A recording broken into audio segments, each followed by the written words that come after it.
제2절 만유원력과 수작용 및 사회기대.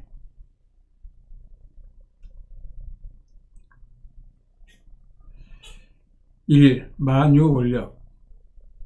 하나님은 창조주로서 시간과 공간을 초월하여 영원히 자존하시는 절대자이시다. 하나님은 이러한 존재로 계시기 위한 근본적인 힘도 영원히 자존하는 절대적인 것이다. 이것은 또 피조물이 존재하기 위한 모든 힘을 발생케 하는 힘의 근본이기도 하다. 이러한 힘의 근본된 힘을 만유원력이라고 한다. 2. 수수작용. 모든 존재의 주체와 대상이 만유원력에 의하여 상대기준을 조성하여 잘 주고 잘 받으면 그 존재를 위한 모든 힘, 즉 생존, 번식, 작용 등을 위한 힘을 발생한다. 이러한 과정을 통하여 힘을 발생케 하는 작용을 수수작용이라고 한다. 만유원력과 수작용의 힘은 각각 원인적인 것과 결과적인 것, 내적인 것과 외적인 것, 주체적인 것과 대상적인 것으로서의 상대적인 관계를 가지고 있다. 따라서 만유원력은 종적인 힘이요, 수작용의 힘은 행적인 힘이라고 말할 수 있다. 만유원력과 수작용을 중심하고 본 하나님. 여기에서 만유원력과 수작용을 중심하고 하나님과 피조물에 관한 것을 구체적으로 알아보자. 하나님은 그 자체 내에 영존하는 이성성상, 본성상, 본형상을 가지고 계셔서 이것이 만유원력에 의하여 상대기준을 이루어 영원한 수수작용을 하게 된다. 이 수수작용의 힘에 의하여 그 이성성상은 영원한 상대기대를 조성하여 하나님의 영원하신 존재기대를 이룸으로써 하나님은 영존하시며 또한 피조세계를 창조하시기 위한 모든 힘을 발휘하시게 된다. 만유원력과 수작용을 중심하고 온 피조물. 피조물에 있어서도 그 자체를 이루고 있는 이성성상이 만유원력에 의하여 상대기준을 이루어 가지고 수작용을 하게 된다. 이 수작용의 힘에 의하여 그 이성은 상대기대를 조성하여 그 개성체의 존재기대를 이룸으로써 비로소 그 개성체는 하나님의 대상으로 서게 되며 스스로가 존재하기 위한 모든 힘도 발휘하게 된다. 수작용의 예. 양자와 전자의 수작용에 의하여 원자가 존재하게 되고 그의 융합작용 등을 일으킨다. 그리고 양, 음이온, 두 이온의 수작용에 의하여 분자가 존재하게 되며 화합작용을 일으키게 된다. 수술과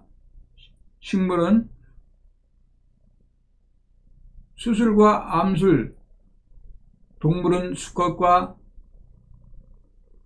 암컷의 수작용에 의하여 그의 생을 유지하며 또한 번식한다.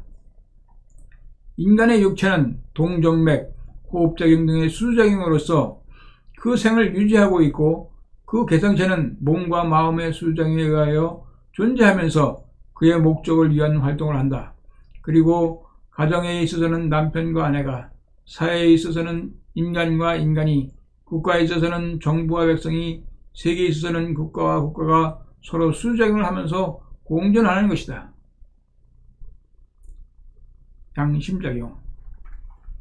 동서고금을 막론하고 아무리 악한 사람이라 할지라도 그 양심의 힘만은 뚜렷이 그 내부에서 작용하고 있기 때문에 누구든지 악을 행할 때에는 즉각적으로 양심의 가책을 받게 된다.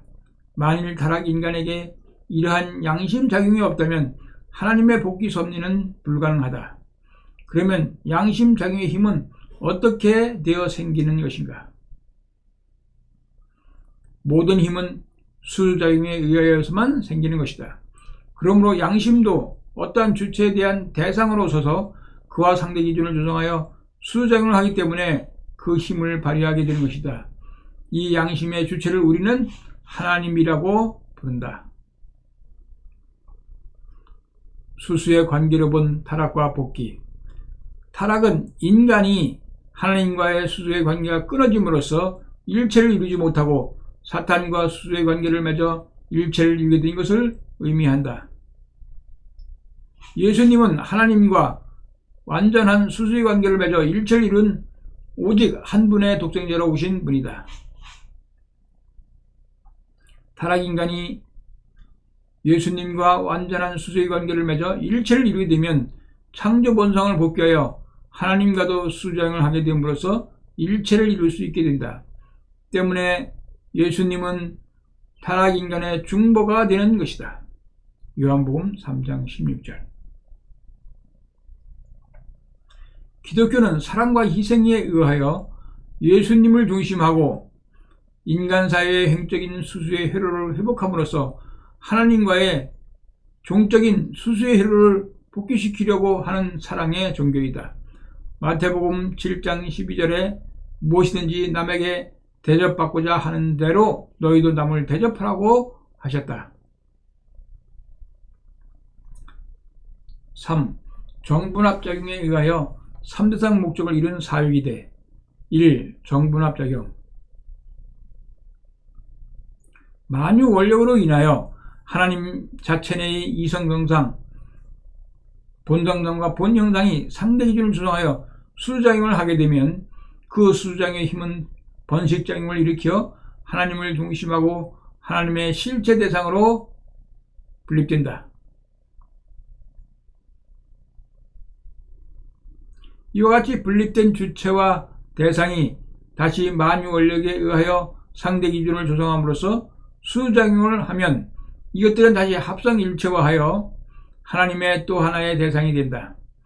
이와 같이 하나님을 정으로 하여 그로부터 분립되었다가 다시 합성일체화하는 작용을 정분합작용이라고 한다. 3대상 목적. 이와 같이 정분합작용에 의하여 하나님과 주체와 대상과 합성체가 각각 제각기 주체 입장을 취할 때에는 각각 나머지 다른 것들을 대상으로 두고 3대상 기준을 조성한다. 그것들이 서로 수작용을 하게 되면 그 주체들을 중심으로 각각 3대상 목적을 완성하게 된다. 4위기대. 정분합작용에 의하여 하나님을 중심하고 이성의 실체 대상으로 분립된 주체와 대상과 그리고 그의 합성체가 각각 3대상 목적을 완성하면 4위기대를 조성하게 된다. 4위기대는 사수의 근본이며 삼수의 근본이기도 하다. 4위기대는 정분합작용에 의한 하나님, 부부, 자녀의 3단계로서 완성되므로 3단계의 원칙의 근본이 된다. 각 위를 중심하고 각각 3대상이 되므로 이것들을 총합하면 12대상이 되기 때문에 12수의 근본이 된다. 창조 목적을 완성한 선의 근본적인 기대이므로 하나님이 운행하실 수 있는 모든 존재와 또 그것들이 존재하기 위한 힘의 근본적인 기대가 된다. 따라서 사유기대는 하나님의 영원한 창조 목적이 된다. 사유기대의 존재 양상. 정분합작용에 의하여 3대상 목적을 이루어 사유기대를 완성한 존재는 원형 또는 구형 운동을 하여 입체로 존재한다. 원형 운동과 합성체. 주체와 대상이 수작용을 하게 되면 대상은 주체를 중심하고 돌아서 원형 운동을 하게 된다. 원형 운동을 하게 됨으로써 합성일체화한다. 이와 동일한 원리에 의하여 그 주체는 하나님의 대상이 되어 하나님을 중심하고 돌아서 그와 합성일체화하고 또 그 대상이 그러한 주체와 합성일체화하게 될 때 비로소 그 합성체는 하나님의 이성성을 닮은 실체 대상이 된다. 이와 같이 그 대상은 그의 주체와 합성일체화함으로써 비로소 하나님의 대상이 될 수 있다. 실체 대상 내부의 원형운동. 그 실체 대상에 있어서의 주체와 대상도 각각 이성동상으로 되어 있기 때문에 그것들도 동일한 수장의 원리에 의하여 제각기 원형운동을 하고 있다. 그런데 이 실체 대상은 이와 같이 제각기 부단한 운동을 하고 있는 주체와 대상의 수정에 의하여 원형운동을 한다. 실체 대상의 운동 양상과 창조의 조화 때문에 이 실체 대상의 원형운동은 특수한 운동 양상에 따라서는 평면상의 궤도에서만 일어날 수도 있으나 일반적으로는 그 궤도를 달리하면서 돌아가게 되므로 구형운동을 일으키게 되어 그 존재의 양상은 입체가 된다. 이와 같이 주체와 대상이 주고받는 평면적인 회로에 의한 원형운동이 입체적인 회로에 의한 구형운동으로 화하는 데서 창조의 조화가 벌어진다. 즉, 그 회로의 거리와 모양과 상태와 방향과 각도와 그리고 주고받는 힘의 속도 등의 차이에 의하여 천태만상의 조화의 미가 벌어지게 된다. 인간을 예로 들면 몸은 마음의 대상으로서 마음과 상대 기준을 수정하여 수정을 하게 되면 몸은 마음을 중심하고 원형운동을 함으로써 합성일체화한다. 그런데 마음이 하나님의 대상이 되어 하나님을 중심하고 돌아서 합성일체화하고 몸이 이러한 마음과 합성일체화하게 되면 그 개체는 비로소 하나님의 이성을 닮은 실체 대상이 되어 창조 목적을 완성한 인간이 된다. 이러한 인간은 하나님을 중심하고 끊임없이 그 각도를 달리하면서 구형운동의 생활을 하는 입체적인 존재이기 때문에 결국 무형세계까지도 주관하게 된다. 존재의 구형운동. 모든 존재는 성상과 형상을 갖추고 있기 때문에 그것들의 구형운동에도 성상적인 것과 형상적인 것에 두 가지가 있고 그 운동의 중심에도 성상적인 중심과 형상적인 중심이 있다. 구형운동의 궁극적 중심. 이 구형운동의 궁극적인 중심은 무엇일 것인가? 하나님의 이성운동의 상징적 질대상으로 창조된 피조물의 중심은 인간이고 형상적 실제 대상으로 창조된 인간의 중심은 하나님이시므로 피조세계의 구형운동의 궁극적 중심은 하나님이시다. 우주의 중심. 물질세계를 구성하고 있는 개성진리체들의 존재 목적을 차원적으로 살펴보면 에너지는 소립자의 형성을 위하여, 소립자는 원자의 형성을 위하여, 소립자는 원자의 구성을 위하여, 원자는 분자의 구성을 위하여, 분자는 물질의 형성을 위하여, 물질은 우주 만상의 개체들을 구성하기 위하여 각각 존재하고 있다. 따라서 모든 물질의 목적은 우주 형성에 있는 것이다. 그러면 우주는 무엇을 위하여 있으며 그의 중심은 무엇일 것인가? 그것은 바로 인간인 것이다. 그러므로 하나님은 인간을 창조하시고 나서 피조세계를 주관하라고 말씀하셨다. 창세기 1장 28절. 인간은 피조세계의 형상적 중심. 인간이 피조물을 형성하고 있는 모든 물질의 근본과 그 성격을 밝히고 분류함으로써 비로소 그것들이 상호간에 한 목적적인 관계를 맺을 수 있는 것이다.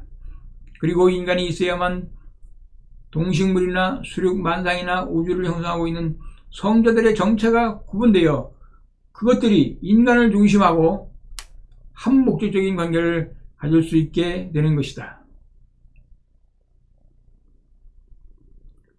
그리하여 물질은 인간의 육체에 흡수되어 생리적인 요소가 되며 삼라 만상은 생활 환경을 만들어주는 자료가 되는 것이다. 이것들은 모두 인간의 피조세계에 대한 형상적인 중심으로서의 관계이다. 인간은 피조세계의 성상적 중심, 이 밖에 또 성상적인 중심으로서의 관계가 있다. 이것은 정신적 또는 영적인 관계인 것이다. 물질로 형성된 인간의 생리적 기능이 마음의 지정의에 공명되는 것은 물질도 지정의에 공명될 수 있는 요소를 가지고 있다는 사실을 입증하는 것이다. 이러한 요소들이 물질의 성장을 이루기 때문에 삼라만상은 모두 지정의의 감흥체인 것이다. 우리가 자연계의 미에 도취하여 혼연일체의 신비경을 체험하게 되는 것은 인간은 피조물의 이러한 성상의 중심도 되는 것이기 때문이다. 인간은 이와 같이 피조세계의 중심으로 창조되었기 때문에 하나님과 인간이 합성일체화한 자리가 바로 천주의 중심이 되는 것이다.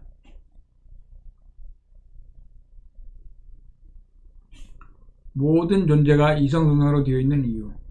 무엇이든지 존재하기 위하여는 반드시 어떠한 힘을 요하게 되는데 그 힘은 수작용에 의하여서만 생긴다. 무엇이나 단독적으로는 주고받을 수 없기 때문에 반드시 주체와 대상이 이성성상으로 존재하지 않으면 안 된다.